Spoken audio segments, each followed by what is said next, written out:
View, what's up? Glad you guys are jumping in with us. Listen, if you're watching with the crew, I want to say welcome. Man, happy you guys are with us. And look, if you're watching alone, stop, okay? Stop watching.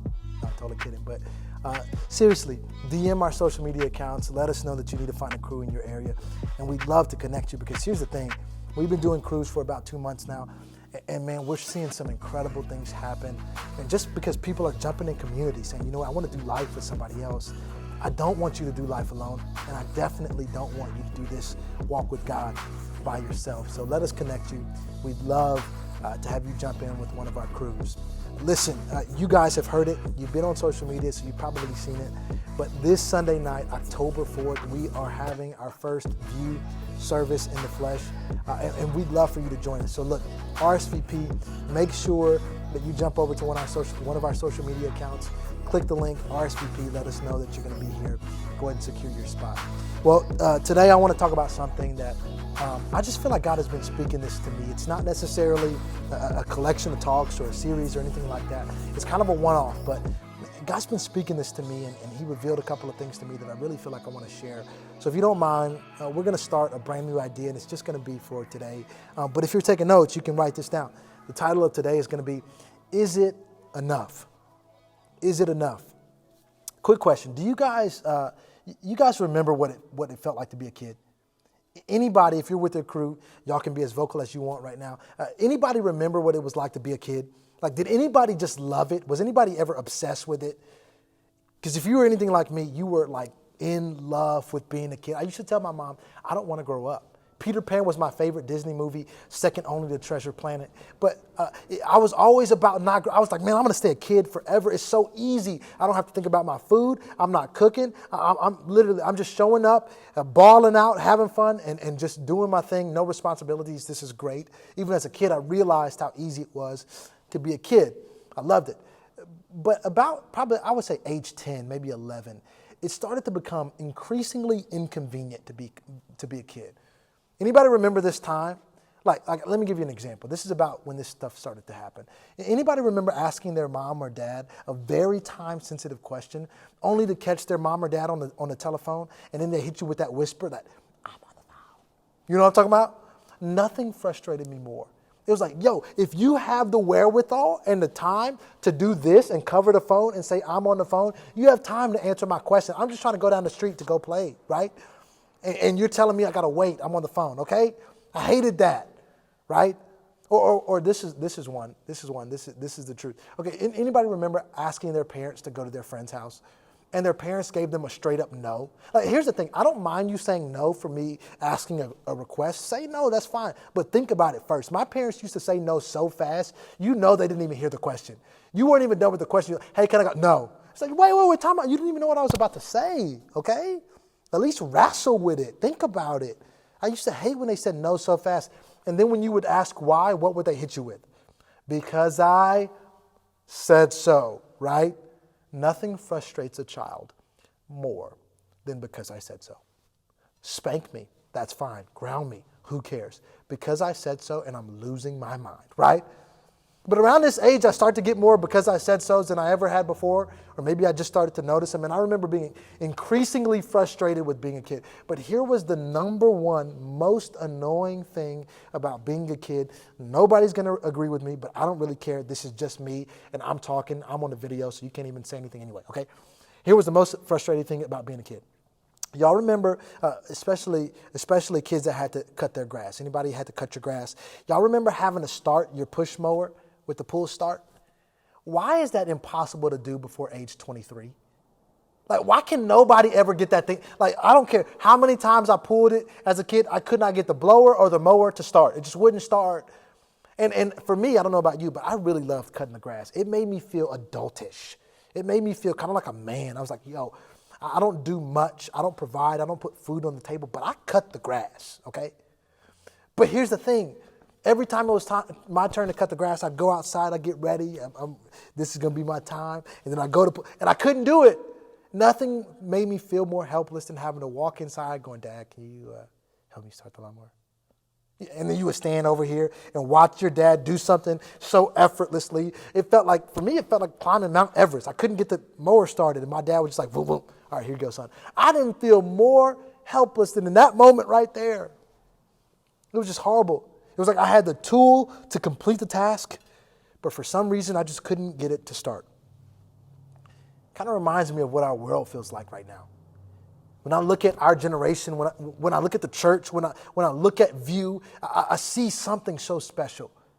I see something that could literally change the world. I see a generation of people that can change the world. I see an organization in the church that could change everything, that can heal the divides that culture and politics have created, that can really bring some healing and some love in a place where racism and hatred has run rampant. I can see a group of people ready to put back together something that the enemy has torn apart. I can see it. It's like I see the tool. It can make all the difference, but for some reason, I just can't get it to start. No matter what I do, I can't seem to get it to start. There's a story in John chapter 6 that I really, really like, and I've heard this taught in a couple of different perspectives, but I want to take a different angle at it today. And it's the story of Jesus feeding the 5,000. And I've heard people preach it from, man, look how great Jesus is, which that's always a good take to have, right? Then I've heard people say, man, the disciples were God's hands and feet. Look, they're going and doing. And then I've heard people talk about the people that are getting fed. Like, man, that's us. Sometimes God just makes a miracle and we get fed. But there's an interesting perspective in here that I want you to look at. And that's of the kid. And if you've never heard the story, I'm going to read it. But there's a boy in this story who ends up becoming the one who has the fish and the loaves of bread that Jesus uses to feed these people. And I want to take his perspective. But let's read this passage of scripture real quick. Start in verse 5. It says, when Jesus looked up and saw a great crowd coming toward him, he said to Philip, who was one of the disciples, he said, where shall we buy bread for these people to eat? He asked this only to test him, for he already had in mind what he was going to do. Philip answered him, it would take more than half a year's wages to buy enough bread for each one to have a bite. Another of his disciples, Andrew, who was Peter's brother, spoke up and said, here is a boy with 5 small barley loaves and 2 small fish. How far will they go among so many? Jesus said, have the people sit down. There's plenty of grass in that place. And then they sat down. About 5,000 men were there. Imagine, I'm going to pause for a second. Imagine being this kid and Jesus saying, look, I see what you have. I know what's going down, but just give it to me. Imagine being this kid when that happens. And then verse 11 happens and it says, and then Jesus took the loaves, gave thanks, and distributed it to those who were seated. And check this out. Jesus distributed as much as they wanted. Then he did the same with the fish. Imagine being that kid when Jesus says, hey, can I have your sack lunch? And I'm going to try to feed 5,000 people with it. And imagine being that kid going, I don't know what you're going to do, Jesus. I really don't even really know who you are. I've heard stories, but you're going to do what with what? Like you're going to take my little bit and you're going to turn it into what? And I'm not saying he doubted, because kids like that, I mean, kids have faith. But I remember being 10, and I don't know how old this kid was, but I remember being a kid. And if he would have said that to me, I would have been like, no way you can do this. I know how far food goes because I get seconds and usually the table is cleared. But you're telling me you're doing all that with this little bit? I can't imagine the type of questions that went into his head. But here's the truth. Jesus looked at this little kid who saw the little that he had and probably thought it wasn't good enough. But Jesus looked at the little that this kid had and said, that's more than enough. Jesus saw the little bit that he had in his hand and said, that's more than enough. And I feel like right now, God is speaking to all of us going, the little bit that you have is more than enough. But that's counterintuitive to how we've been operating up until this point, because I don't know if you're anything like me, but I look on social media and I just feel helpless. What's my little status going to do? What's my conversation with somebody about Jesus going to do in a time where COVID-19 is trying to kill them, in a time where politics are going crazy, in a time where there's division? What's my little conversation going to do? What's my 1 hour a week showing up at Cruise? How's that going to help? Does that change anything? What's me continuing to read the Bible, even though sometimes it frustrates me how little I understand? There's no way this little bit is enough. What about showing up on October 4th to celebrate and praise God with some people that live for the same God that you do? What's that hour or so going to do?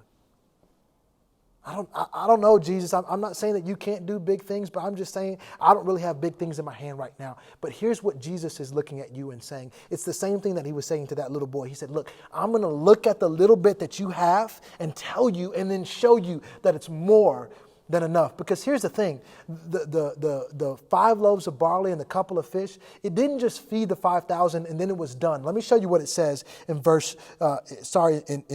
chapter 6, verse 12. It says, and then when everybody had enough to eat, Jesus said to his disciples, gather the pieces that are left over. Let nothing be wasted. So then they gathered up all of them and filled, 12 baskets with the pieces of the 5 barley loaves left over by those who have eaten. Look, Jesus is saying, I'm going to take the little bit that you have and not just do big things. I'm going to do things that are so far outside of your imagination you can't imagine. He's looking at the little bit that you have and letting you know it's more than enough. He's looking at your time that you're spending in Cruise right now going, look, I know it doesn't feel like a lot. I know it feels like you're showing up and with the problems that the world is having right now. There's so much going on. How can that be? Look, but God is looking at you going, this is more than enough. So often, I feel like as a Christian, we place our perspective on our efforts. How hard we're trying. How little sin we're committing. How much we're reading. How often we're praising God. We're looking at what we're doing and going, okay, God's effectiveness is going to be based off my efforts. But let me tell you something. God doing miracles in the Bible is never based on the efforts of man. Check this out. God doesn't place the onus on our efforts. He looks at us and goes, I just need you to be faithful. He doesn't need the kid to do anything. And I think that the Bible or Jesus in this scenario made sure it was a kid to let you know that he couldn't have done anything to make this miracle happen anyway. I just needed him to say, yes, I can have it. God's looking at you going, it's not about your efforts. It's not about what you can and can't do. Are you going to obey? See, God is so much more interested in our faithfulness than our efforts. We're trying to move so much on our own and we get stuck, and there's a reason. And that's because God doesn't want it to be something that you have to do all by yourself. Imagine feeling the weight of trying to heal the racial divide in our country right now on your own. Imagine trying to bring people together that are Democrats and Republicans right now. Imagine trying to communicate with the older generation and getting them to see what we see and trying to come together and sing Kumbaya right now. It's impossible. You want to know why? Because it couldn't happen under our efforts anyway. It's always supposed to be a move from the Spirit. Listen to me. God is looking at the little bit that you think you have and letting you know he can do so much more with it. All you have to do is be faithful and obey. Maybe that looks like continuing to press into your word, even though the last 6 months you've been reading and it feels like you're not getting anything out of it. You still don't understand, and partially probably because you've been reading the King James Version, so stop reading that and read something a little bit easier to understand. But look, you've been reading your Bible and you're like, God, I can't do this anymore. I'm tired. I'm sick and tired. I don't want to hear about any more donkeys. I don't want to hear about any more thous and these and thuses. I'm done. I can't understand this stuff. But maybe your obedience is continuing to read even when you don't necessarily feel like it. Maybe your obedience is showing up to a crew consistently because you find yourself missing off weeks or going 2 weeks without it and then showing back up and hoping that it has the same effectiveness even though you're not being consistent. Maybe your obedience is showing up on October 4th and saying yes to God and worshiping in spirit and in truth. Maybe your obedience is finding accountability partners to finally help you work through some of that addiction and some of those things that you've been dealing with for a long time that you need help dealing with. Whatever it is, let God work through your faithfulness, not your efforts. Just obey and watch what he's going to do. Listen, View, I love you so much. I can't wait to see you this Sunday night at 8 o'clock. I know God is going to move. You need to show up. We love you so much. Can't wait to see you this weekend.